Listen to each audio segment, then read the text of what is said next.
Friend, आज के इस लेक्चर के अंदर हम चैप्टर नंबर 7 का जो बाकी हिस्सा है केमिस्ट्री ऑफ अल्केन में उसको आज हम जो है वो कंप्लीट करेंगे। इससे पहले हमने जो है वो molecular orbital treatment of CH4 जो है वो पढ़ ली थी, और आज जो हम पढ़ने के लिए जा रहे हैं वो स्ट्रक्चर ऑफ इथेन है, C2H6। ठीक है। अच्छा, इन तमाम वीडियो को देखने से पहले मैंने ऑर्गेनिक केमिस्ट्री की जो है वो वीडियो नंबर 1 और वीडियो नंबर 2 मैंने अपलोड की थी। उन वीडियोस को लाजमी जो है वो लाजमी देखें, क्योंकि इसके अंदर हमारे पास जो है वो स्ट्रक्चर ड्रॉ करने के लिए आएगा। और जिन्होंने वो वीडियो नहीं देखी वो बच्चे समझेंगे शायद जो है ये हमने कंपाउंड के जो मॉलिक्यूलर फार्मूलाज है, इसमें कितने कार्बन है, हाइड्रोजन कितने, ही हमें याद करने पड़ेंगे। तो जिन्होंने वो वीडियो देखी होगी तो इसमें जितने भी जो केमिकल नेम्स हैं उनको फिर उनको याद करने की ज़रूरत नहीं पड़ेगी। तो उन वीडियोस को लाजमी देखें। सबसे पहले देखें कि हमारे पास जो है वो, अगर हम मीथेन को देखें तो मीथेन का अगर हम स्ट्रक्चर देख लेते हैं तो इसमें आपको नज़र आता है कि इथेन के अंदर जो है वो आपके पास 2 कार्बन है और 6 जो है वो टोटल हाइड्रोजन है, और सिंगल बॉन्ड जो है वो यहाँ पर जो है वो इसके अंदर एग्जिस्ट करती है। और ये बात मैंने आपको पिछली वीडियो में बताई थी कि अगर किसी ऑर्गेनिक कंपाउंड में जो है वो सारी की सारी सिंगल बॉन्ड है तो इसका मतलब ये है कि वो कार्बन जो है वो sp3 हाइब्रिडाइज है। ठीक है। अब केमिस्ट्री ऑफ हाइड्रोकार्बन के अंदर मैं अच्छी तरह से आपको बता चुका हूँ हाइब्रिडाइजेशन के बारे में। तो अब सिंपल सा आप इसमें याद रख लें कि आपके पास जो है वो इसके अंदर ये जो कार्बन है वो आपके पास sp3 हाइब्रिडाइज है। ठीक है। ये कार्बन भी sp3 हाइब्रिड है और ये कार्बन भी आपका sp3 हाइब्रिडाइज है। ठीक है। अच्छा, उसके बाद आपको पता है जब भी sp3 हाइब्रिडाइजेशन होती है तो sp3 हाइब्रिडाइजेशन में ये जो कार्बन है, इस कार्बन के पास जो है वो 4 हाइब्रिडाइज ऑर्बिटल्स आपके पास क्या है मौजूद है। और जब भी 4 हाइब्रिडाइज ऑर्बिटल्स हों तो उसका मतलब ये होता है कि वो 4 ऑर्बिटल्स जो हैं वो अरेंज जो है वो टेट्राहीड्रली जो है वो अरेंज है। और टेट्राहीड्रली अरेंज होने का मतलब आपको पता है कि इसकी जो है वो स्ट्रक्चर मैंने आपको ड्रॉ करके जो है वो दिखाया हुआ था। तो अब मैं इसका जो है वो स्ट्रक्चर जो है वो आपको ड्रा करके दोबारा बताता हूँ। अब देखें ये कार्बन है। ठीक है। इसके पास ये जो कार्बन है इसके पास 4 हाइब्रिडाइज ऑर्बिटल हैं। तो पहला हाइब्रिडाइज ऑर्बिटल तो ये आ गया। ठीक है। अच्छा, बाकी जो हैं वो 3 है, तो एक हाइब्रिडाइज ऑर्बिटल आपका ये आएगा। ठीक है। एक हाइब्रिडाइज ऑर्बिटल आपका ये आएगा और एक हाइब्रिडाइज ऑर्बिटल आपका क्या होगा, ये आएगा। तो इस कार्बन के पास जो टोटल हाइब्रिडाइज ऑर्बिटल हैं वो 4 है। इसी तरह से ये कार्बन है, इस कार्बन के भी 4 हाइब्रिडाइज ऑर्बिटल हैं। तो पहला हाइब्रिडाइज ऑर्बिटल तो ये आ गया, दूसरा हाइब्रिडाइज ऑर्बिटल ये आ गया, तीसरा हाइब्रिडाइज ऑर्बिटल ये आ गया और चौथा हाइब्रिडाइज ऑर्बिटल जो है वो ये आ गया। तो ये 4 टेट्राहेड्रल है। अब देखें ये जो मैंने बनाया है इसको इस तरह मैंने इसको जो है वो हॉरिजॉन्टल करके रखा है। ठीक है। कल जो हमने देखा था वो वर्टिकल था। ठीक है। अब आप कैसे भी रखें, अब मिसाल के तौर पर कल जो हम रख रहे थे ना, इसको यूँ करके रख रहे थे, CH4 को हम यूँ करके रखे थे। ये कार्बन था, बीच में कार्बन था और उसके 4 थे, 1 2 3 4। तो कल जो हमने CH4 को देखा था तो ये कार्बन था और 4 1 2 3 4 थे। अब जो हमने अरेंज करना होता है वो उसी तरह से अरेंज करना होता है जिसमें आपके पास जो है वो आपका स्ट्रक्चर जो होता है वो मौजूद है। तो इसमें ये कार्बन sp3 हाइब्रिडाइज है, ये कार्बन भी sp3 हाइब्रिडाइज है। ठीक है। और ये दोनों क्योंकि मिले में तो ये हमने यहाँ पर इसको जो है वो ओवरलैप करके बता दिया। तो अब इसमें सबसे पहली चीज़ जो देखने की वो ये है कि कार्बन के जो 4 हाइब्रिडाइज ऑर्बिटल हैं, 4 में से एक, यानी ये कार्बन है इसके 4 हैं, 1 2 3 4, उनमें से एक ऑर्बिटल जो है उसने ओवरलैपिंग करी हुई है किसके साथ, दूसरे कार्बन के हाइब्रिडाइज ऑर्बिटल के साथ। तो ये इसकी ओवरलैपिंग है और ये हेड टू हेड ओवरलैपिंग है। तो ये आपके पास क्या है, सिग्मा बॉन्ड है। ठीक है। बाकी जो 3 हाइब्रिडाइज ऑर्बिटल हैं उन 3 हाइब्रिड ऑर्बिटल को जो ओवरलैप किया हुआ है वो किसने ओवरलैप किया हुआ है, वो हाइड्रोजन ने यहाँ पर आपको क्या किया हुआ है, ओवरलैप किया हुआ है। तो इसका मतलब ये हो गया कि हमारे पास जो इथेन है, इथेन के अंदर जो कार्बन है वो कार्बन जो है वो आपका sp3 हाइब्रिडाइज है, 4 ऑर्बिटल्स हैं और चारों के चारों जो हैं वो ऑर्बिटल जो है वो ओवरलैप करे हुए हैं। ठीक है, हेड टू हेड। इसका भी हेड टू हेड है। तो ये जो है सिग्मा बॉन्ड है, ये भी सिग्मा बॉन्ड है, ये भी सिग्मा बॉन्ड है, ये भी सिग्मा बॉन्ड है, ये भी सिग्मा बॉन्ड है, ये भी सिग्मा बॉन्ड है। तो कुल टोटल 6 सिग्मा बॉन्ड है इसके अंदर। और ये वाली भी बॉन्ड है, तो टोटल 7 1 + 6 लिख देता हूँ। तो टोटल जो बॉन्ड है वो 7 सिग्मा बॉन्ड जो है वो उसके अंदर मौजूद है। ठीक है, अब इसकी जो लिखने की चीज़, अच्छा और दूसरी चीज़, इनके दरमियान जो एंगल होता है, ये जो एंगल है वो 109.5 होता है कार्बन और हाइड्रोजन के दरमियान। जो कार्बन है और हाइड्रोजन के दरमियान जो एंगल है वो 109.5 का ये एंगल है। ठीक है, अच्छा अब इसमें चीज़ लिखने की वो लिख लेते हैं। पहली चीज़ जो इथेन है, इथेन जो है वो आपका इस कंपोज ऑफ 2 कार्बन, इसमें आपके पास जो है वो 2 कार्बन है, कंपोज ऑफ 2 कार्बन, ठीक है, एंड 6 हाइड्रोजन। तो पहली चीज़ तो आपको ये जानना बैठेगा कि इसमें जो है वो 2 कार्बन है और 6 जो है वो इसके अंदर हाइड्रोजन के एटम्स हैं। ठीक है, अच्छा अब इसके अंदर जो हर कार्बन है, जो भी कार्बन आपके पास मौजूद है, तो हर कार्बन जो है वो each carbon is sp3 hybridise, और ये बात मैंने आपको बता दी है। ठीक है, sp3 हाइब्रिडाइज है। और sp3 हाइब्रिडाइज होने का मतलब क्या है? sp3 हाइब्रिडाइज होने का मतलब ये है कि having 4 tetrahedrally, having 4 tetrahedrally arrange hybrid orbital, यानी टेट्रा sp3 हाइब्रिड होने का मतलब ये कि उसके अंदर जो है वो 4 जो है वो हाइब्रिड ऑर्बिटल हैं, और वो जो 4 हाइब्रिड ऑर्बिटल हैं वो टेट्राहीड्रली जो है वो आपके पास जो है वो अरेंज है। टेट्राहीड्रल मैंने आपको स्ट्रक्चर मीथेन की बता दी कि 4 कोने हैं, जैसे पंखा है, पंखे के अगर 3 पर आपको जो नज़र आ रहे हैं, अगर आप उनको थोड़ा सा टिल्ट कर दें, ये सीधे हैं और थोड़ा सा टिल्ट कर दें, ऐसे कर दें, तो ये शेप बनती है वो आपके पास टेट्राहीड्रल बनती है। ठीक है, अच्छा इसके अंदर जो है वो 3 sp3 हाइब्रिड ऑर्बिटल जो हैं, 3 sp3 हाइब्रिड ऑर्बिटल्स जो हैं of each carbon, her carbon के, ये भी आपको बताया था मैंने, each carbon and on overlap with 1s hydrogen, और ये जो है वो आपका 1s के साथ हाइड्रोजन का जो 1s हाइड्रोजन ऑर्बिटल, यानी हाइड्रोजन का जो 1s ऑर्बिटल है उसके साथ जो है वो ओवरलैप हो जाता है टू फॉर्म सिग्मा बॉन्ड, और इससे जो है वो जो है आपकी सिग्मा बॉन्ड बन जाती है। ये देख लें, ये 3 जो है, 4 थे टोटल, तो 3 जो है वो ओवरलैप करे हुए हैं हाइड्रोजन के 1s ऑर्बिटल के साथ। ठीक है, जबकि 1 sp3 हाइब्रिड ऑर्बिटल,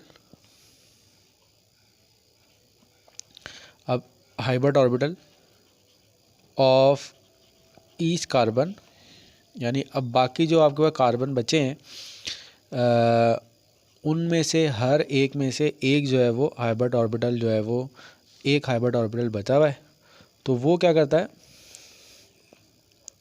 ओवरलैप करते हैं on overlaps with each other, वो एक दूसरे के साथ each other to form carbon carbon sigma bond, और ये आमतौर पे कार्बन कार्बन सिग्मा बॉन्ड बना लेते हैं। ठीक है, तो टोटल जो है वो आपके पास 7 सिग्मा बॉन्ड है। अच्छा, इनमें कार्बन और हाइड्रोजन की जो बॉन्ड लेंथ होती है वो आमतौर पर 1.09 एमस्ट्रॉम होती है। ठीक है, और कार्बन की जो बॉन्ड लेंथ होती है वो 1.54 एमस्ट्रॉम होती है। बॉन्ड एंगल जो होता है वो 109.5 डिग्री का ये बॉन्ड एंगल होता है। तो स्टूडेंट ये जो है वो मॉलिक्यूलर ऑर्बिटल ट्रीटमेंट था किसका, इथेन का। ठीक है, अब जो है वो हम आ जाते हैं इसकी प्रिपरेशन की तरफ। अब देखें इसकी प्रिपरेशन में हम क्योंकि मीथेन की प्रिपरेशन पढ़ चुके हैं, तो इसकी इथेन की प्रिपरेशन भी जो है वो तकरीबन जो है वो सिमिलर स्टेप ही हैं, और उसमें ज़्यादा अब आप में डिटेल में जाने की ज़रूरत नहीं है, मैं लिखते जाऊँगा। अगर आपने पहला वाला लेक्चर अगर अच्छी तरह से देखा हुआ है तो वो फिर आप जो है वो आसानी से ये प्रिपरेशन भी आपको समझ में आ जाएंगे। अब देखें, कल जब हमने पहली प्रिपरेशन की थी तो हमने की थी बाय रिडक्शन ऑफ। अब कल देखें, कल के लेक्चर में हमने देखें मीथेन हमने बताया था। ठीक है, मीथेन। अब इस चीज़ को आपने गौर से देखना है। कल हमने मीथेन बनाया था, तो मीथेन को बनाने के लिए हमने मिथाइल आयोडाइड को यूज़ किया था, यानी एक कार्बन बनाना था, ठीक है। और एक कार्बन बनाने के लिए हमने जो रिएक्टेंट को यूज़ किया था वो हमने एक कार्बन वाला ही यूज़ किया था। ये बहुत इंपॉर्टेंट कॉन्सेप्ट है, ये बेसिस है, इसको आप अच्छी तरह से समझेंगे तो आगे की जितनी भी प्रिपरेशंस होएंगी उसमें बिल्कुल आप फ़ौरन मास्टर हो जाएंगे। आप आसानी से जो है वो तमाम प्रिपरेशंस को खुद सॉल्व कर सकेंगे। तो अब ये जो चीज़ मैं आपको बता रहा हूँ वो ये था कि जब हमने कल मीथेन को प्रिपेयर किया था, तो मीथेन को प्रिपेयर करने के लिए हमने मिथाइल आयोडाइड लिया था। तो अब हम क्योंकि इथेन बना रहे हैं, तो आज जो हम लेंगे वो लेंगे इथाइल आयोडाइड, ठीक है, इथाइल आयोडाइड। तो यहाँ से जो पहला कॉन्सेप्ट आपको जो आपने माइंड को जिस तरह अट्रैक्ट करना है वो ये है कि हमने अगर कोई अल्केन प्रिपेयर करना है, अगर एक कार्बन वाला अल्केन प्रिपेयर करना है तो हम जो रिएक्टेंट लेंगे वो एक कार्बन वाला, ये बहुत इंपॉर्टेंट चीज़ है। और अगर हमने दो कार्बन वाला प्रिपेयर करना है तो दो कार्बन को प्रिपेयर करने के लिए हमारे पास जो रिएक्टेंट होगा वो भी दो कार्बन वाला होगा। तो इस चीज़ को देख लीजिए ज़रा, bye reactant of ethyl iodide. अब इथाइल आयोडाइड, अब इसको मैंने आपको बताया था, एथ का मतलब क्या है, दो कार्बन, ठीक है। अब हर कार्बन की जो वैलेंसी होती है वो 4 होती है।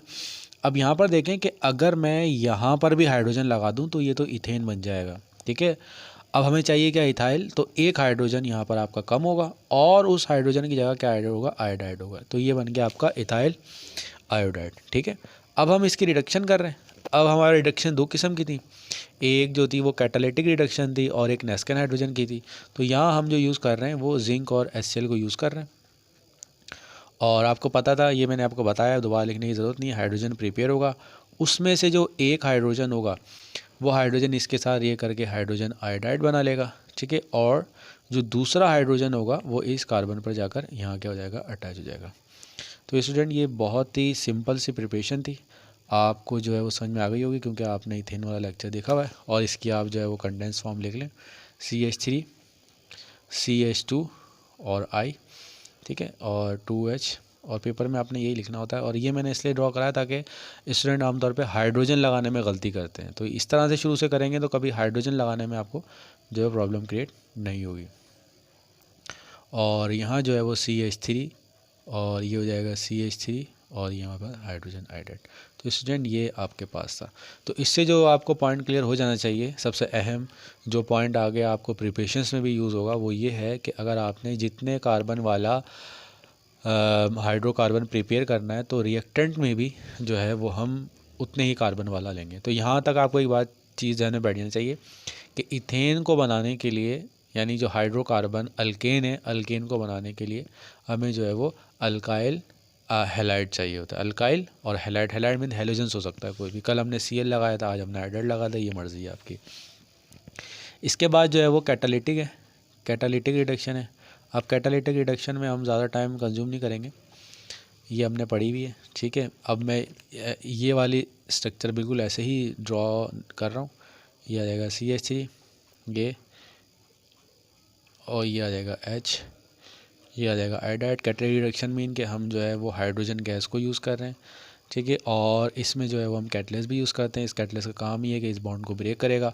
जैसे ही बॉन्ड को ब्रेक करेगा तो ये जो हाइड्रोजन है, ये हाइड्रोजन इसके साथ मिलके जो है वो हाइड्रोजन आयोडाइड बना लेगा और ये हाइड्रोजन जो है वो यहाँ पर जाके अटैच हो जाएगा। तो ये आपका कन्वर्ट हो जाएगा किसके अंदर, किस में कन्वर्ट हो जाएगा, ये आपका इथेन में। अब स्टूडेंट यहाँ तक हमने प्रिपरेशन पढ़ रही। अभी मैं आपको एक लॉजिकल जो है वो कुछ प्रिपरेशन दे रहा हूँ, उन प्रिपरेशन को आपने ख़ुद सॉल्व करके ख़ुद सॉल्व करना है, ठीक है। तो इसमें लिखा हुआ है प्रिपेयर, और ये फिर मुझे आप जो है असाइनमेंट में बना के भेजिएगा, फिर मैं ये आपसे जो है वो आपसे जो है वो इसको डिस्कस कर लूँगा। Prepare propane, prepare propane by catalytic reduction, ये एक सिंपल सा है। और पहला ये है, और दूसरा ये प्रिपेयर प्रोपेन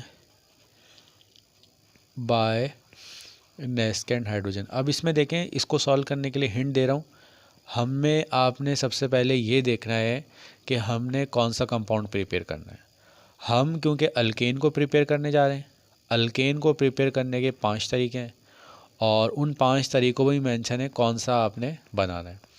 और सबसे अहम चीज़ की पॉइंट जिस पॉइंट की तरफ अपने माइंड को आपने जो है वो फोकस करके रखना है वो ये है कि जब भी आप कोई अल्केन प्रिपेयर करेंगे, जितने कार्बन वाला अल्केन आप प्रिपेयर कर रहे हैं तो आपको शुरू में उतने कार्बन वाला ही रिएक्टेंट चाहिए होगा। और ख़ास तौर पे ये जब हम कैटालिटिक और नेस्केंड और हाइड्रोलिसिस में करेंगे, ये 3 में जो अभी हमने पढ़े इसमें, ठीक है, ये आप कर लीजिएगा।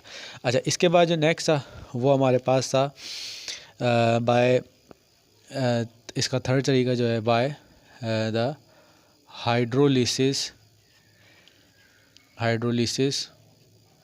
Of Grignard reagent. अब हमने ग्रिग्नार्ड रिएजेंट की जो है वो हाइड्रोलिसिस करनी है। अब स्टूडेंट इसमें भी सिंपल सा वही है, क्या है कि सबसे अहम चीज़ ग्रिग्नार्ड रिएजेंट होता क्या है। ग्रिग्नार्ड रिएजेंट वाला ये है RgMgS। अब सबसे पहले स्टूडेंट के ध्यान में यही सवाल आता है कि भाई हम जो है वो कौन सा ग्रिग्नार्ड रिएजेंट लें, 1 वाला लें, 2 वाला लें, 3 वाला लें। तो इसमें भी सिंपल सा यही पॉइंट है, जब भी आपको ग्रिग्नार्ड रिएजेंट से कोई हाइड्रोकार्बन बनाने के लिए बोला जा रहा है तो आप जो है देखेंगे कितने कार्बन वाला आपको हाइड्रोकार्बन बनाने के लिए बोला जा रहा है।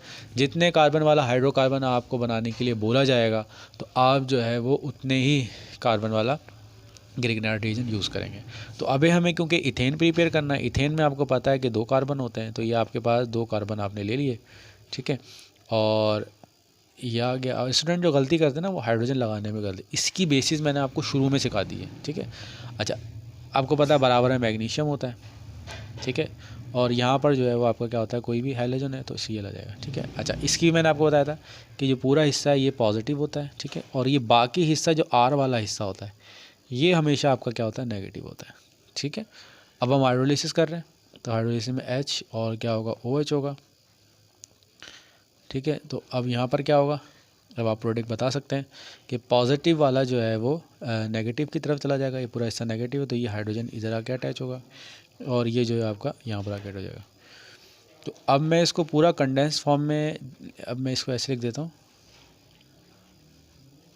ये हाइड्रोजन है, ये हाइड्रोजन है और ये हमारा हाइड्रोजन हो गया MgCl और ये OH, तो ये बन गया आपका इथेन, ठीक है।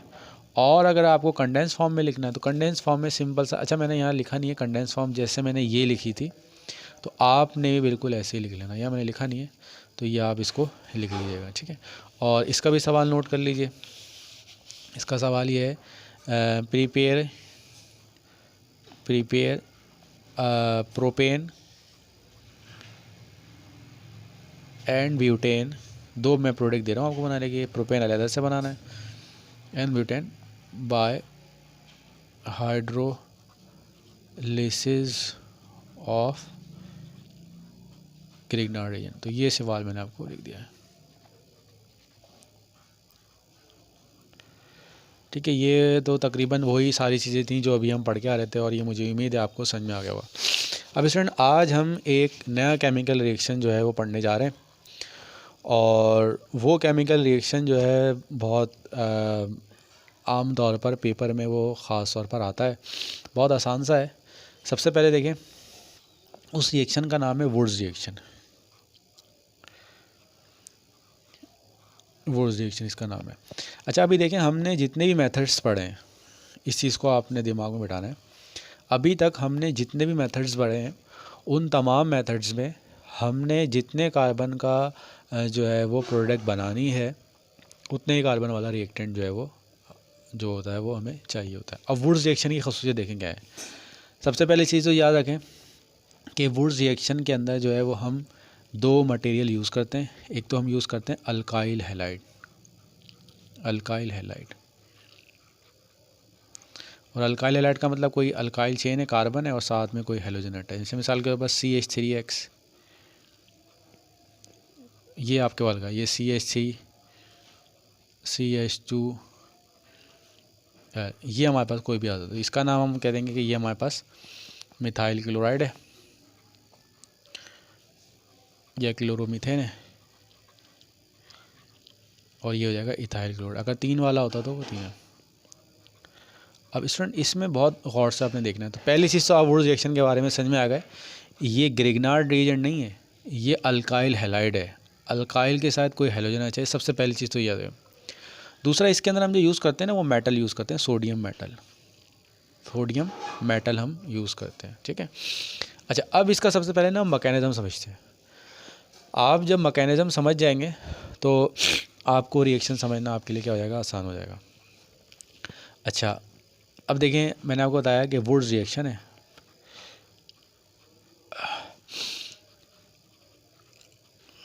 इसमें आप देख लेते हैं। अब हम सबसे पहले मैं यूज़ कर रहा हूँ मिथाइल आयोडाइड यूज़ कर रहा हूँ, मिथाइल आयोडाइड ये यूज़ कर रहा हूँ, ठीक है।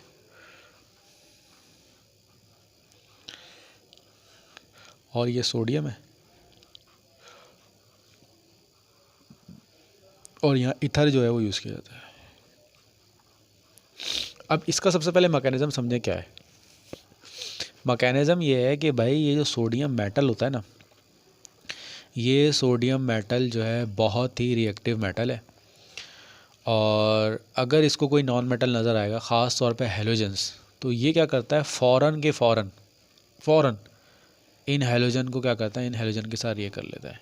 तो सबसे पहले ये होता है कि जैसे ही आप ये डालते हैं तो ये सोडियम क्या करता है, ये जो आपके पास आयोडाइड है, इस आयोडाइड को निकाल लेता है, ठीक है। अच्छा, अब ये मैंने आपको बताया था कि इसमें एक कार्बन, ये जो बॉन्ड आपको नज़र आ रही है, इस बॉन्ड में एक इलेक्ट्रॉन तो जो है वो किसका है, कार्बन का है, और एक इलेक्ट्रॉन आयोडाइड का है। अब ये सोडियम क्या करता है, इस आयोडाइड को लेके निकल लेता है होमोलिटिकली। होमोलिटी का मतलब ये है कि इलेक्ट्रॉन की डिस्ट्रीब्यूशन बराबर होती है, जिसका जो इलेक्ट्रॉन है सिर्फ वही इलेक्ट्रॉन लेके निकलेगा। तो जब ये इलेक्ट्रॉन ये वाला लेके निकलता है, जब ये इलेक्ट्रॉन यहाँ से लेकर निकलता है तो ये तो बना लेता है अपना सोडियम आयोडाइड, क्योंकि एक इलेक्ट्रॉन है तो ये यहाँ से क्या कर, तो ये बना लेता है सोडियम आयोडाइड बना लेता है, ठीक है। यहाँ तक बात समझ आ गई। अच्छा, उसके बाद क्या होता है, उसके बाद ये होता है कि सिस्टम में आपके पास ये रेडिकल मौजूद है, ये आपके पास रेडिकल इस फॉर्म में मौजूद है। अच्छा, अब सिस्टम में सिर्फ एक रेडिकल नहीं होता, ये सिस्टम में बहुत सारे रेडिकल्स होते हैं। क्या होते हैं, बहुत सारे रेडिकल्स होते हैं। तो अब इनका एक हाथ खाली है, ठीक है, और दूसरे रेडिकल्स उनका भी एक हाथ खाली होगा। तो ये करते हैं, दोनों के दोनों जो है, जो हाथ जो है वो मिला लेते हैं, और हाथ मिलाने के बाद बॉन्ड बना लेते हैं, और बॉन्ड बनाने के बाद जो है वो यहाँ पर आपके पास जो है ये जो मॉलिक्यूल है वो आपका इथेन जो मॉलिक्यूल है वो बन जाता है, ठीक है। और इसको बैलेंस कर लेते हैं। यहाँ पर जो है वो एक कार्बन है, प्रोडक्ट में 2 कार्बन है, तो यहाँ हम 2 लगा देते हैं, ठीक है। ये 2 लगाया तो यहाँ पर 2 आ गया, तो फिर ये भी 2 आ जाएगा, और फिर यहाँ भी 2 आ जाएगा। और इसकी कंडेंस फॉर्म लिख लेते हैं कि CH3 आयोडाइड था, इसने सोडियम के साथ रिएक्ट करा in the presence of ether, तो ये आपके पास CH3 बना लिया, और ये बना लिया सोडियम आयोडाइड। बैलेंस करना है, यहाँ 2 आ जाएगा, 2 आयोडाइड, तो यहाँ भी 2 आ जाएगा, फिर ये भी 2 आ जाएगा। तो ये था। तो इसका मैकेनिज़्म क्या है, सोडियम जब रिएक्ट करेगा तो ये रेडिकल खाली हो जाएगा, ठीक है ना। जैसे अगर आप किसी शादी में भी जाते हैं तो आपकी जो कैटेगरी होती है, आप कोशिश ये होती है कि आप उन्हीं बंदों के साथ बैठें आपकी उम्र के जो। अब ऐसा नहीं है कि जो है 90 साल के कोई खालू हैं तो उनके साथ आप जाके बैठेंगे, तो आपकी कोशिश यही होगी कि भाई मैं जो हूँ, मेरी जो कज़न है या कोई ऐसा है तो मैं उसके साथ जाके बैठ जाऊँ। तो इसी तरह से इसमें भी ये जो रेडिकल है, अब रेडिकल जो है वो खाली है, इलेक्ट्रॉन खाली है, बॉन्ड जो है वो बननी है। तो अब सिस्टम में कोई एक तो है नहीं, तो ये 2 जो आपस में एक जैसे होते हैं, ये जाके क्या कर लेते हैं, बॉन्ड बना देते हैं। तो इस रिएक्शन का जो समरी लिखेंगे ना आप, जब समरी लिखेंगे वो ये है कि जब आप स्टार्ट करते हैं एक कार्बन से, यानी जब आप रिएक्टेंट, अब ये 2 का मतलब ये नहीं है, 2 का मतलब हरगिज़ ये नहीं है कि आप 2 कार्बन यूज़ कर रहे हैं। इसका मतलब ये है कि आप जो है मॉलिक्यूल तो एक ही कार्बन वाला यूज़ ले रहे हैं, लेकिन इस रिएक्शन के अंदर 2 मॉलिक्यूल्स आपके यूज़ हो रहे हैं। जो मॉलिक्यूल आप, यानी जो रिएक्टेंट आपने लिया है वो रिएक्टेंट तो एक कार्बन वाला है, ठीक है, लेकिन इसके अंदर टोटल मॉलिक्यूल्स कंज्यूम हो रहे हैं वो 2 हो रहे हैं, ठीक है ना। ये यहाँ तक आपको बात है। अच्छा, इसमें ये है कि हमेशा ये होता है कि अगर आपने वुड्स रिएक्शन में ये होता है कि जितने कार्बन से आप स्टार्ट करते हैं ना, अगर फ़र्ज़ करें आपने एक कार्बन से स्टार्ट किया है तो आपकी जो प्रोडक्ट होगी वो 2 कार्बन वाली होगी। ठीक है, तो ये आपके पास तरीका था जिसके ज़रिए आप क्या कर सकते हैं, इथेन को प्रिपेयर कर सकते हैं। तो वुड्स रिएक्शन में याद रखें, जितने कार्बन से आप स्टार्ट करेंगे तो आपके पास प्रोडक्ट भी जो होगी वो 2 वाली मिलेगी। अब एक एग्जांपल और कर लेते हैं। अभी तो देखें हमने जो है वो 1 कार्बन वाला यूज़ किया था, अब हम यूज़ कर लेते हैं 2 कार्बन वाला। ठीक है, अब इसमें ज़रा देखें, यही सोडियम मेटल है। अब सोडियम मेटल ने तो वही करना है जो उसने पहले किया था।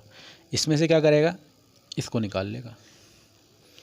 ठीक है, इसको निकाल लिया। अब जब इसने इसको निकाला तो सिस्टम में जो है वो आपका रेडिकल आ गया CH3CH2, ये रेडिकल आ गया।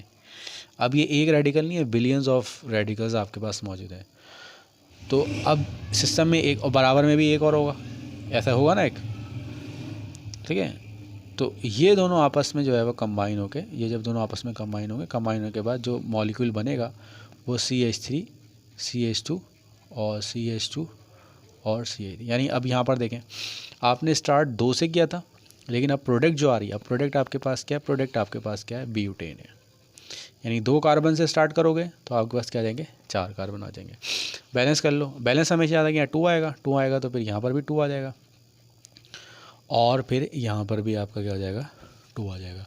तो ये आपके पास ब्यूटेन आ गया। इसी तरह से अब मैं यहाँ फर्स्ट करें 3 कार्बन से स्टार्ट करता हूँ, CH3 CH2 अब 3 कार्बन वाला ले लेता हूँ सपोज़। अब 3 कार्बन वाले में क्या होगा, 3 कार्बन वाले में आपको पता है क्या होगा कि सोडियम ने वही करना जो पहले किया उसने, इस निकालेगा। अब जो रेडिकल आएगा वो 3 कार्बन वाला रेडिकल आएगा, CH3 CH2 CH2। अब ये एक तो होगा नहीं, और भी होंगे, तो फिर वो ऐसे ही दूसरे यानी 3 रेडिकल वाले के साथ ये कर लेगा, बॉन्ड बना लेगा। तो अब जो प्रोडक्ट आ गई वो आपके पास किसकी आ गई, हेक्सेन की आ गई। तो स्टूडेंट, इन तमाम रिएक्शंस में आपको ये चीज़ नज़र आ रही है कि हम जितने भी वुड्स रिएक्शन में हम जितने भी कार्बन से स्टार्ट करते हैं तो प्रोडक्ट हमारी डबल हो जाती है। ठीक है, तो अब जो इसका सवाल है वो तो मैंने काफ़ी हद तक सॉल्व कर ही दिए हैं। इनके जितने सवाल पेपर में जो आते हैं वो सवाल अब नोट कर लें।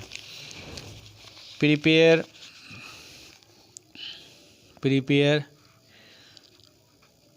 इथेन, ये सवाल आमतौर पर नज़र आएगा। Prepare ethane by Wurtz reaction, Wurtz reaction के ज़रिए आपने क्या करना है, इथेन को प्रिपेयर करना है।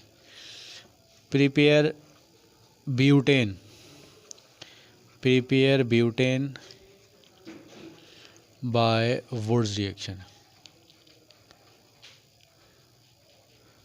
ठीक है, अच्छा अब यहाँ पर देखें वुड्स रिएक्शन मेंशन हो चुका है यहाँ पर, तो इसका मतलब ये है आप फ़ौरन समझ जाएं कि आपने जो रिएक्टेंट यूज़ बनाना है, जो रिएक्टेंट आपने लेना है वो अब इथेन बनाना है। ठीक है, अब देखें इथेन बना है यहाँ पर, तो यहाँ देख लीजिए इथेन बनाने में इथेन बनाया है 2 कार्बन, तो रिएक्टेंट कितने वाला लिया है, 1 कार्बन वाला लिया है।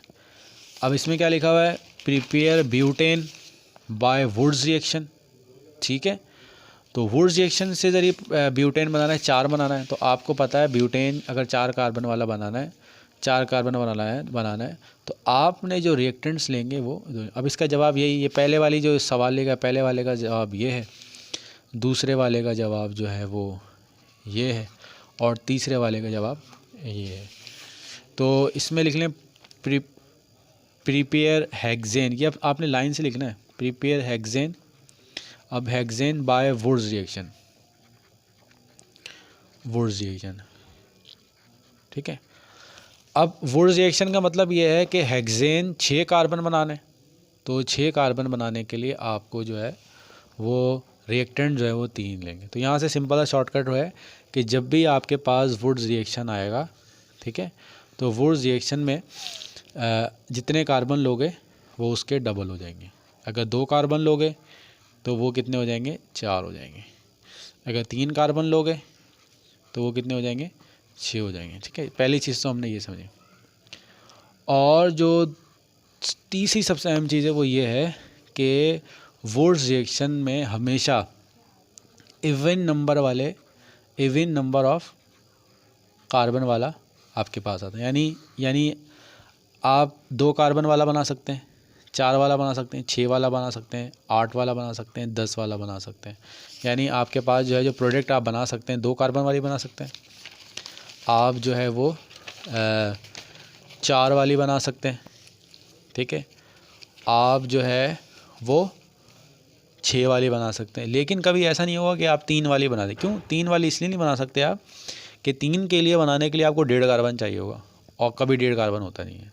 तो वुड्स रिएक्शन की जो खसूसियत है वो ये है कि जब आप आगाज़ करते हैं, जिन कार्बन से आगाज़ करते हैं वो डबल हो जाते हैं, बस सिंपल सा। यानी अगर आपने 1 करोड़ लिया तो वो 2 करोड़ हो जाएंगे, 2 करोड़ लिए हैं तो 4 करोड़ हो जाएंगे, 6 करोड़ लिए हैं तो 8 करोड़ हो जाएंगे। तो ये इसकी जो वुड्स रिएक्शन है। अच्छा, अब इसको थोड़ा सा जो है वो मैं एक ट्रिकी क्वेश्चन देता हूँ। प्रिपेयर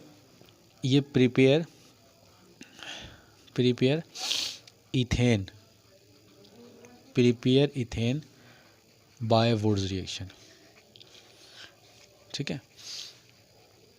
अच्छा, अब यहाँ पर देखें वुड्स रिएक्शन आपके फ़ौरन जहन में आगे पे बनाना है, तो यहाँ 1 कार्बन वाला यूज़ होगा, 2 कार्बन है तो वुड्स रिएक्शन बता दिए, तो यहाँ पर आपका ये हो जाएगा, ठीक है। और ये हमारे पास क्या आएगा, Na आ जाएगा और ईथर आ जाएगा, तो ये आपका डबल हो जाएगा, सिंपल सा। ये में से 2 कार्बन और ये डबल हो गया, अब हाइड्रोजन लगा लीजिएगा आप। अच्छा, मैं कहता by prepare ethane by catalytic hydrogen, catalytic reduction.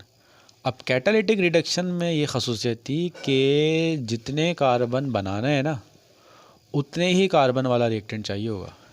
अब क्योंकि मुझे 2 कार्बन बनाने, तो यहाँ जो मैं अल्काइल हैलाइड यूज़ करूँगा वो मैं जो है वो 2 कार्बन वाला ही जो है वो आमतौर पर यूज़ करूँगा। ये सबसे अहम चीज़ है। अगर ये पॉइंट आपको समझ में आ जाए तो आप जो है कोई सी भी प्रिपरेशन आ जाए, कितनी भी लॉजिकल आ जाए, आप आसानी से कर लेंगे, ठीक है। अब हम यहाँ लिख लेते हैं,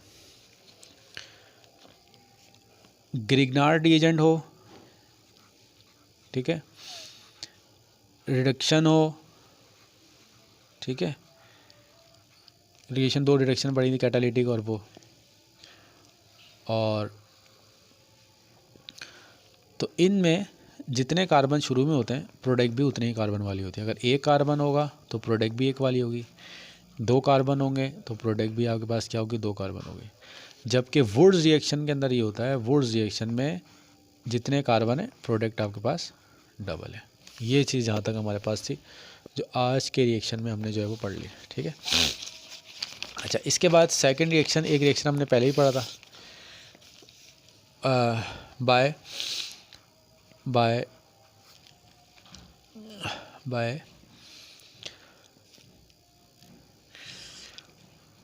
डी कार्बोक्सिलेशन ऑफ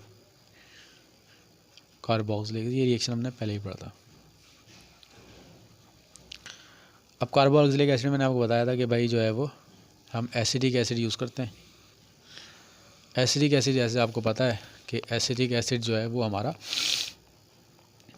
जो है वो 2 कार्बन। अब ये देखें कार्बोक्सिलिक है, तो कार्बोक्सिलिक एसिड तो फ़ौरन चीज़ तो ये समझ में आ गया कि भाई ये 2 है, ठीक है, ये आ गया।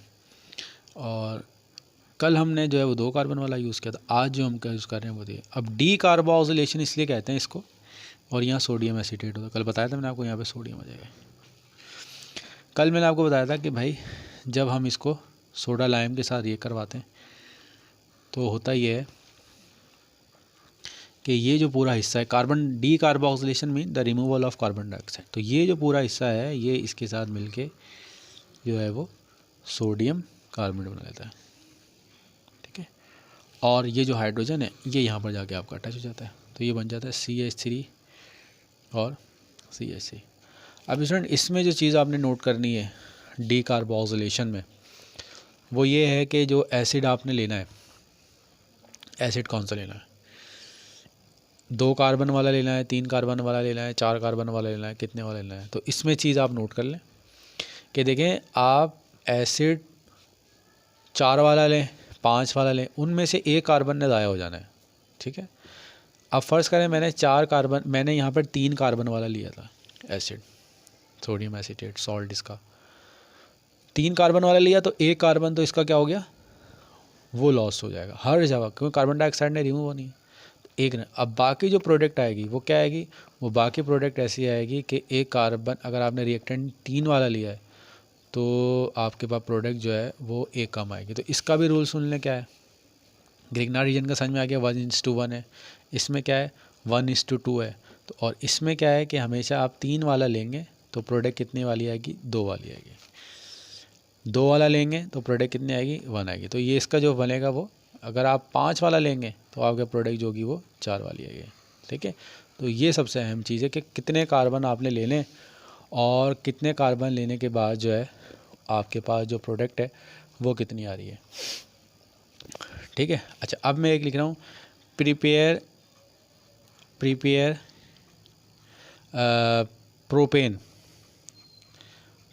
प्रोपेन बाय डीकार्बोक्सिलेशन से आपने ये बनाना है। तो पहली चीज़ तो ये डीकार्बोक्सिलेशन का मतलब आपने कोई सॉल्ट ले लेना है। अब सवाल यही आएगा कि भाई कितने कार्बन वाला लें। तो इसका सिंपल सा रूल ये है कि आपने जो है प्रोडक्ट जितनी भी बना रहे हैं ना, तो प्रोडक्ट हमेशा एक कार्बन कम आती है। तो इसका मतलब रिएक्टेंट आपको एक ज़्यादा लेना होगा, यानी प्रोपेन बनाने 3 कार्बन बनाने तो आपको यहाँ पे 4 कार्बन लेने पड़ेंगे, CH3 3H2 और CH2। ठीक है, तो ये आपके पास NaOH आ गया, ये C आ गया। अब ये प्रोडक्ट आप लिख लेंगे, एक कार्बन है तो ज़ाया हो जाना है। अब प्रोडक्ट जो बनेगी वो CH3 3H2 CH2 और इधर CH3 आ जाएगा और Na2CO3। तो इसमें ये रिएक्शन मैंने जितने ही पढ़ा है इन तमाम रिएक्शन से जो आपको बात समझ में आ गई होगी कि डीकार्बोक्सिलेशन में हमारी प्रोडक्ट जो होती है वो आपके पास जो होती है वो एक कार्बन कम है। अच्छा, अब जो लास्ट मेथड है इसका वो क्या है, बाय हाइड्रोजीनेशन ऑफ इथीन। आपके पास इथीन है, इथीन के बारे में आपको पता है क्या होता है, और हाइड्रोजनेशन का मतलब क्या है, ये इथीन है। ठीक है, और आप जो है वो इसको इन द प्रेजेंस ऑफ कोई भी कैटलिस्ट जो होता है वो इसके अंदर हम यूज़ कर लेते हैं। आमतौर पर इसके अंदर जो हम कैटलिस्ट यूज़ करते हैं वो पैलेडियम को यूज़ कर लेते हैं। ठीक है, और निकल को यूज़ कर लेते हैं। निकल जो होता है वो 300 सेंटीग्रेड पे जो होता है वो यूज़ होता है। अब होता क्या है कि ये टेम्परेचर देते हैं तो होता ये है कि जो बॉन्ड है ना, ये वाली बॉन्ड ब्रेक हो जाती है, बॉन्ड ब्रेक होती है। अब बॉन्ड ब्रेक होने के नतीजे में ये ऐसे आ चुका है। अब कार्बन की वैलेंसी के बारे में आपको पता है कि कार्बन की जो वैलेंसी है वो 4 है, और ये कैटलिस्ट क्या करेगा, इस हाइड्रोजन की बॉन्ड को भी ब्रेक कर देगा। तो ये हाइड्रोजन अलग हो जाएंगे, एक हाइड्रोजन। तो ये हाइड्रोजन क्योंकि रिएक्टिव होते हैं तो ये जो बॉन्ड खाली है, एक हाइड्रोजन यहाँ पर आके लग जाएगा और एक हाइड्रोजन यहाँ पर आ जाएगा। तो अब ये आपका जो है वो कन्वर्ट हो चुका है किसके अंदर, इथेन में। अब इसमें नोट कर लें कि अगर हाइड्रोजनेशन करनी है तो जितने कार्बन आपने शुरू में लिए हैं उतने ही कार्बन वाली जो प्रोडक्ट होगी वो आमतौर पर आपको जो है वो मिल जाएगी। ठीक है, अच्छा इसके बाद जो है वो अब केमिकल जो है वो इसकी केमिकल प्रॉपर्टीज़ देख लेते हैं कि ये तो सारी प्रिपरेशन थी। केमिकल प्रॉपर्टीज़ देख लेते हैं इनकी क्या है। एक केमिकल प्रॉपर्टी जो है वो हम पहले भी पढ़ चुके हैं, वो कंबस्सन है। कंबस्सन में आपको पता है कि आपके पास जब भी आप किसी को ऑक्सीजन की मौजूदगी में बर्न करते हैं, इग्नाइट करते हैं, तो कार्बन डाइऑक्साइड और वाटर जो है वो आपका मिलता है। ठीक है, अब इसको बैलेंस करने का, कंबस्सन की इक्वेशन को बैलेंस करने का तरीका ये होता है कि ये 2 है तो आपने जो है वो 2 कार्बन आपने बना दिए। ठीक है, अच्छा इसमें जो मसला आता है ऑक्सीजन का आता है। ऑक्सीजन देख लें 4 है ये है और 1 ये, तो 5 है, और यहाँ कितने 2 हैं, तो हम यहाँ 2.5 लगा देते हैं। 2.5 लगाने से ये होता है कि ये 2 मल्टीप्लाई तो 5 हो जाता है। ठीक है, अब इसको पूरे होल नंबर में लाने के लिए इस पूरी इक्वेशन को हम 2 से मल्टीप्लाई करते हैं तो ये हमारी इक्वेशन होती है। वरना आप अगर आप बैलेंस करने के चक्कर में पड़ेंगे टाइम बहुत ज़ाया होगा। तो ये शॉर्टकट होता है कि आप पॉइंट्स में इसको बैलेंस कर लें। आपका 2 वाटर मॉलिक्यूल जो है वो आपका बन चुका है। ठीक है, अच्छा इसके बाद जो और जो रिएक्शन है वो हमारे पास जो है वो अभी हम इसको ये पढ़ लेते हैं, यहाँ तक पढ़ लेते हैं। ठीक है, इसके बाद जो नेक्स्ट केमिकल रिएक्शन होंगे वो हम आगे पढ़ेंगे। और एक रिएक्शन जो है वो इसका सब्स्टिट्यूशन रिएक्शन है। सब्स्टिट्यूशन रिएक्शन तो आप अच्छी तरह से आप पढ़ चुके हैं, और सब्स्टिट्यूशन रिएक्शन में आपको पता है कि भाई क्या होता है। सब्स्टिट्यूशन रिएक्शन में आपने जो है वो अल्काइल जो है वो अल्केन लिया, ठीक है, इसको Cl2 की मौजूदगी में हीट करवाया, तो in the presence of white, अब मैकेनिज़्म इसका बिल्कुल यही होगा। अब इसमें मैकेनिज़्म आपका कोर्स में शामिल नहीं है, आपसे पूछा नहीं जाता, आप सिर्फ प्रोडक्ट बताएंगे। तो पहले में क्या होगा, ये Cl जो है एक हाइड्रोजन निकालेगा। अब देखिए Cl जो है चाहे ये वाला हाइड्रोजन निकाले चाहे ये वाला हाइड्रोजन निकाले, प्रोडक्ट आपकी सेम होगी, ठीक है। अब हम ये कहते थे कि ये वाला निकाल रहा है, तो ये CH3 CH2 और Cl प्लस H, ये दो प्रोडक्ट आपको आती है, ठीक है। और आमतौर पर हमें जब भी बोली जाती है तो हम जो है वो यही प्रोडक्ट लिख देते हैं, ठीक है। अच्छा, अब इसमें जो चीज़ समझाने की है वो ये कि अगर हम जो है इससे आगे वाला रिएक्शन लिखें, ठीक है, तो आगे वाला रिएक्शन समझते हैं सबसे पहले। तो अब देखें यहाँ पर, अब जब हाइड्रोजन निकलता है Cl2 होता है। अब तो देखें रेडिकल है ना, अब रेडिकल पहले तो ये था कि यहाँ से भी निकाल सकता है, यहाँ से निकाल सकता है, जहाँ से भी निकाले प्रोडक्ट सेम है, उसका नाम इथाइल क्लोराइड। अगर यहाँ से भी निकाल लेता तो ये तब भी इथाइल क्लोराइड होता। अब रेडिकल जब ये रिएक्ट करता है ना, तो रिएक्ट करने के नतीजे में क्या होता है, ये हाइड्रोजन निकालता है। तो पहली पॉसिबिलिटी तो ये है कि ये वाला हाइड्रोजन निकाल ले। अगर ये वाला निकालेगा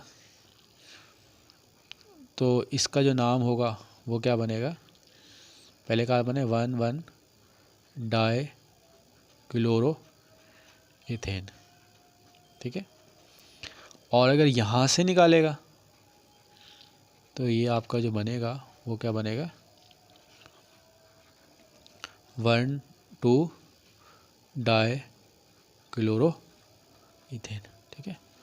तो आमतौर पर हमारे पास ये दोनों ही प्रोडक्ट आते हैं, क्योंकि जब Cl रेडिकल हाइड्रोजन को निकालता है तो वो हाइड्रोजन को निकालने के लिए जो है वो दोनों जो आपके पास हैं कार्बन, दोनों से निकाला। इसमें भी वो दोनों से निकालता है, यहाँ से भी निकाल सकता है, यहाँ से भी निकाल सकता है, लेकिन यहाँ से जब निकालता है तो प्रोडक्ट सेम होती है, तो हम एक ही शो करते हैं। लेकिन जब सेकेंड अटैम्प्ट में आता है तो सेकेंड अटैम्प्ट में आके वो पहला हाइड्रोजन पे भी निकाल लेता है, प्रोडक्ट पहली वाली भी आती है और दूसरी वाली भी आती है। और आमतौर पर ये इतनी कॉम्प्लिकेट दी नहीं जाती और यहीं तक होता है। अगर कभी बोल दिया जाए कि 1,2 डाई क्लोरो इथेन बनाए तो आपका तरीका यही होगा बनाने का। अच्छा स्टूडेंट, ये जो है यहाँ तक हमने इसका कर लिया। अब इसके जो कुछ पास पेपर के क्वेश्चन है वो मैं आपको दिखा देता हूँ पास पेपर में, कि वो कौन कौन से सवाल जो है आपके इसके अंदर आए हैं। अब स्टूडेंट देखिए, ये जो है वो आपको पहला ही सवाल नज़र आ रहा है, आपको 2000 जो है वो यहाँ देख लेते हैं।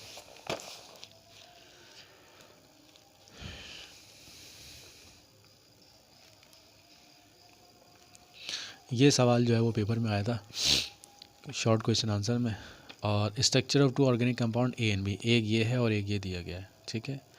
Draw the hybrid orbital structure of A, जो भी हम पढ़ के आए हैं। अभी तो इसकी हाइब्रिडेशन पढ़ी नहीं है, अभी हमने इथीन की पढ़ी नहीं है। अच्छा, write the equation of preparation of B, यानी आपने बी बनाना है फ्रॉम मिथाइल हाइड्राइड। ये सवाल आप सबसे अहम सवाल है, ये नोट कर लें कि आपने इस सवाल दिया हुआ है कि आपने जो है वो बी बनाना है, यानी 2 कार्बन वाला बनाना है, ठीक है। किससे बनाना है, मिथाइल हाइड्राइड से बनाना है। तो अब आपके अभी जो जितना भी हम पढ़ के आए कि भाई जब आपके पास कार्बन डबल हो जाए तो वुड्स रिएक्शन है, तो इसमें देखें बी बनाना है फ्रॉम, तो इससे बनाना ये है।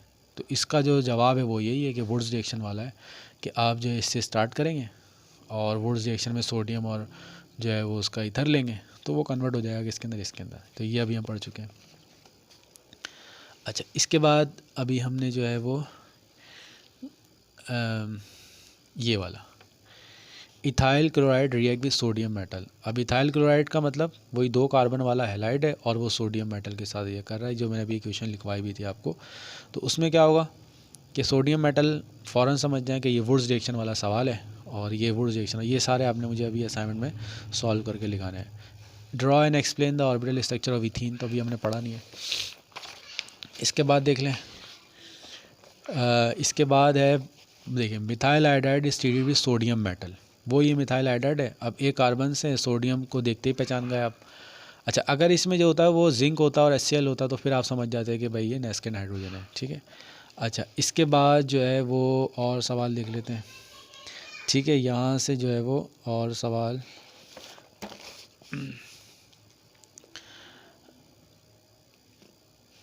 अच्छा, इसमें जो है और सवाल अभी हमने क्योंकि चैप्टर पढ़ा नहीं है तो इसमें बहुत ज़्यादा सवाल आपको भी नज़र नहीं आएंगे। तो सर ये 2 सवाल थे जो मैंने आपको यहाँ पर दिखा दिए और आपके जहन में ही बैठ जाना चाहिए कि जो पेपर में सवाल आ रहा है ना, तो वो या तो स्ट्रक्चर आ रहा है और इनके जो प्रिपरेशन है, इनकी प्रिपरेशन में से जो सवाल आ रहा है वो ये आ रहा है। अब इसमें कुछ पहले प्रिपरेशन में लिख दी थी मैंने, अब मैं यहाँ पर भी लिख रहा हूँ, ठीक है। Prepare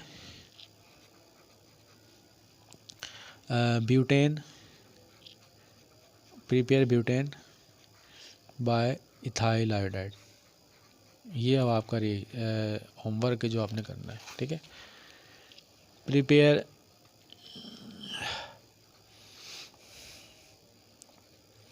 butane by catalytic reduction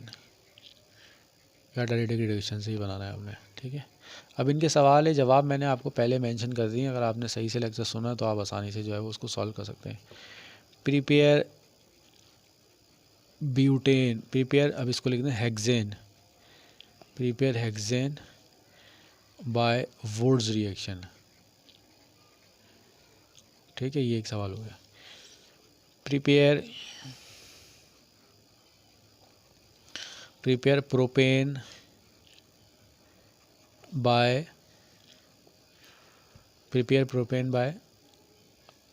methyl magnesium iodide. अब देखिए मिथाइल मैग्नीशियम आयोडाइड, अब आपके फ़ौरन जहन में आ जाएगा कि मिथाइल मैग्नीशियम आयोडाइड जो है वो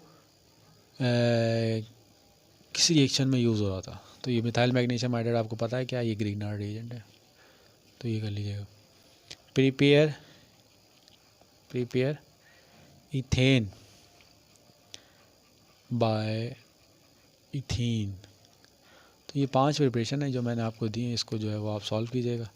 ये बेसिक इक्वेशन रिएक्शन से जो हमने जो है यहाँ पर कर ले, इनको अच्छी तरह सॉल्व कीजिएगा ताकि ऑर्गेनिक केमिस्ट्री की जो चैप्टर 9 वाली इक्वेशन है वो तो सारी की सारी जो है वो इक्वेशन ही आती हैं पेपर में। 8 मार्क्स में आपके पास इक्वेशन ही आएंगी प्रिपरेशन करने में। तो वो इक्वेशन जब आप बहुत आसानी से कर लेंगे, आपको जो है वो ये जितनी भी इक्वेशन मैंने आपको कराई हैं और बहुत ही आसान तरीके से करवाई है मैंने आपको, और मुझे उम्मीद है कि आपको समझ में आ गया होगा। इसकी आपने बस प्रैक्टिस करनी है।